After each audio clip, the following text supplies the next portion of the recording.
Why did you come to visit me? Why not your employer herself? My employer is Miss Natasha Katsenko. She hasn't been leaving her home lately, only if she really has to. How so?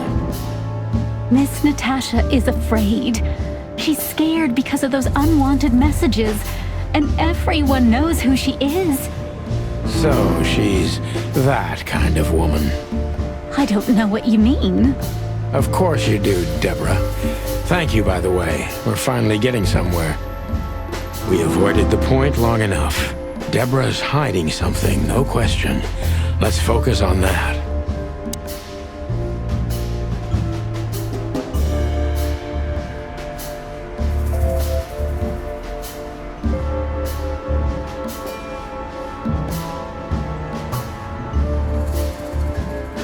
What exactly did you expect by coming here to meet me? I expected your help, just like my mistress said. Well, that's very nice. But have you seen this neighborhood? Have you seen this wreck called a hotel? Who were you hoping to find in a place like this? Someone reliable.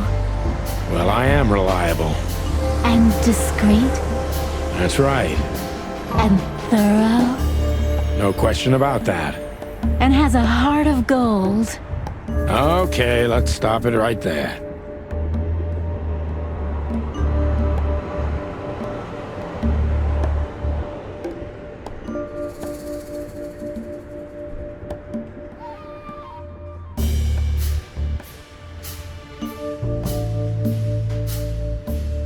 Are you in some sort of jam? Nothing of the sort. There are simply things better left unsaid. Then you're wasting my time. I trust your instincts. You'll manage it. Yeah, and I have no other choice, right? To be honest, no, Mr. Featherland. Not really.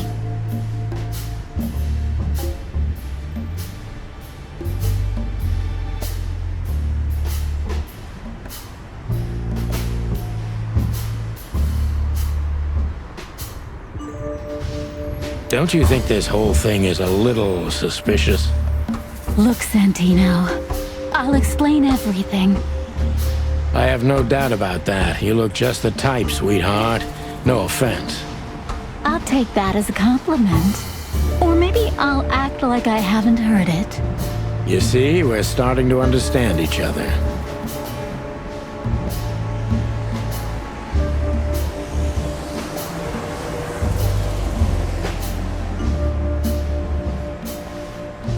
Tell me, Deborah, why should I believe you at all?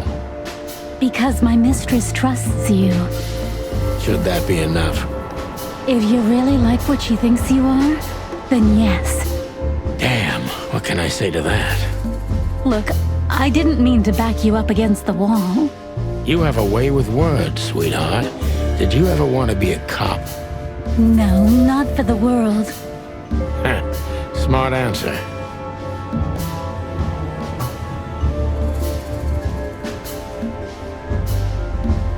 Be honest and tell me what you're so afraid of.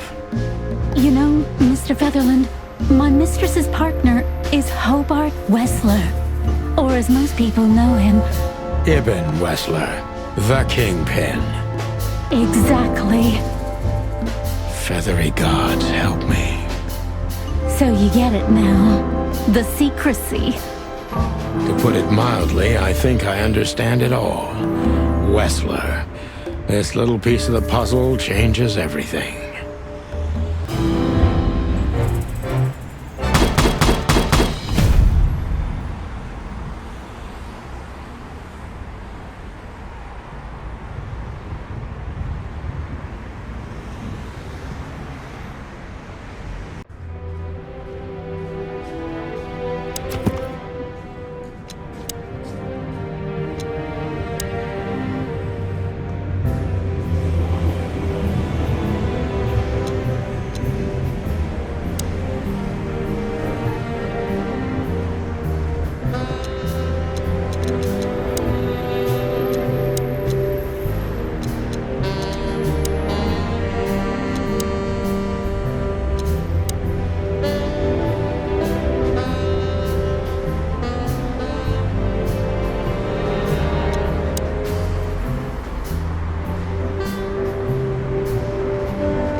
Why don't you take it to the police? Just go there and file a report.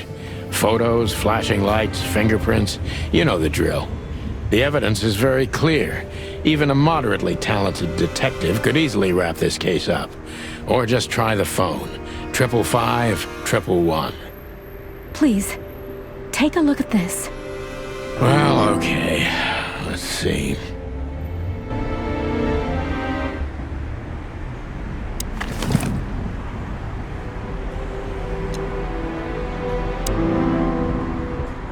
I know Molly very well. Please note this when deciding whether or not to accept my assignment. Miss Ibanez is a trusted friend. Treat her as gentleman. N. I felt like I'd been hit on the back of my head with a blackjack. Reality tilted. Molly. Good gods. What was her name doing there? I glanced at the opposite wall with the well-worn picture frames. Like an eternally dark hole in the wall. A missing piece. She was wearing a light silk dress and singing a lullaby.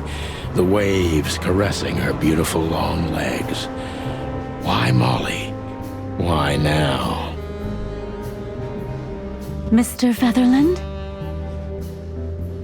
Santino, are you all right? What the hell is this supposed to mean? I don't know anything, Mr. Santino. My mistress told me to give this to you. She said you'd understand. Don't you? Oh, of course I understand, Miss Ibanez. I get it very well. But this case is becoming more and more confusing. It's starting to look like blackmail. Blackmail? Don't play innocent with me. But... All right. When can I visit? Visit? Me? Not you. Miss Katsenko. Oh, yes. You can find her at the Tsar Club. Didn't you tell me she's not the social kind? That she's especially unsociable? Or does she only like loud and crowded clubs? No, she's really not like that. But she owns the place. Judging by the flyer, it must be a very busy club, especially on New Year's Eve, right? I'm sure you'll have no trouble finding Miss Katsenko, but there's one small problem, Mr. Featherland. Let me guess. Mr. Wessler better not know about my visit. Exactly. How did you know? 20 years experience, ma'am. Oh, and please, call me Sonny. It was a pleasure to meet you, Sonny. I'll talk about the rest with Ms. Katsenko in person. A good friend of mine would be happy to take you home if you'd like. I'd appreciate that, Sonny.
Hey, Lewis.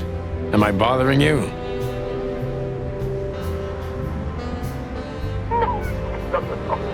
Of course not, Sonny. Old friend, what's up? Could you come over? I've got a favor to ask if you're not busy. For you, anything. Just a minute.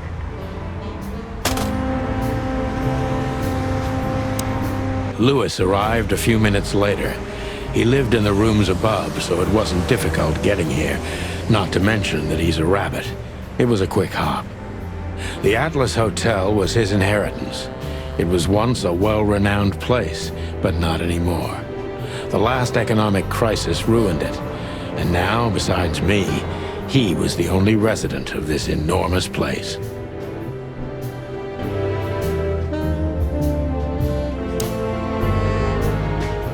The good old rabbit. I can always count on him, even on New Year's Eve. Thanks for being so quick, Lewis. Can you drive Miss Ibanez home? I have some things to take care of. Of course, Sonny. You know, anything for you. Thank you for being so considerate, Sonny.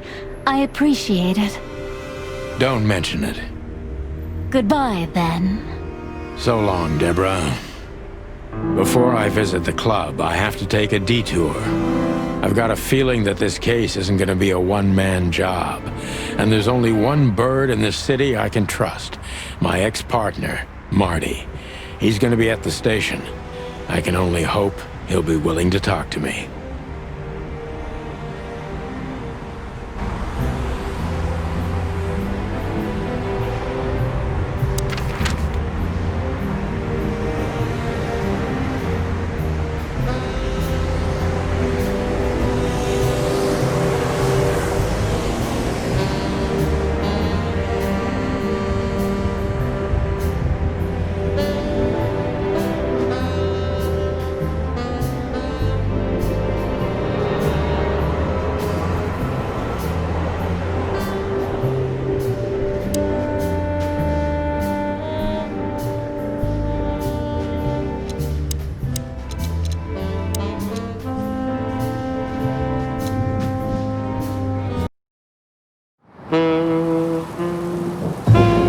It was New Year's Eve, and I was driving, half drunk, risking my whole life's work. But still, it didn't feel any different. Every day was the same, and the 121 days I had left till my retirement seemed like an eternity. When I look out the window of the hotel room I call home, I see the same thing every day. A woman in a red nightgown dances slowly in circles to smooth music. The 9 o'clock show, with a glass of cheap bourbon and the red gown with the silent music.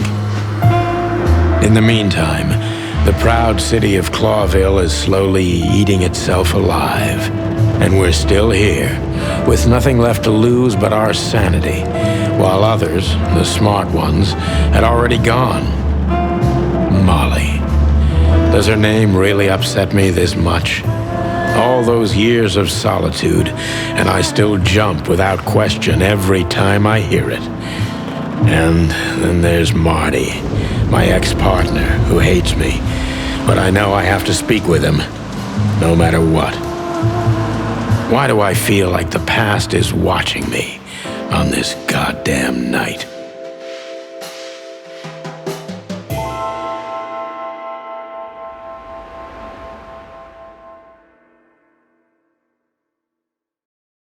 I knew where to find Marty. At the station, we'd always draw straws about holiday duty. Marty never joined in. He always took the New Year's Eve shift, even though he had someone to go home to. I understood. 10 years ago, we survived the night the press called the Bloody New Year. Forgotten by Clawville, but not by us. We both left parts of ourselves behind that night.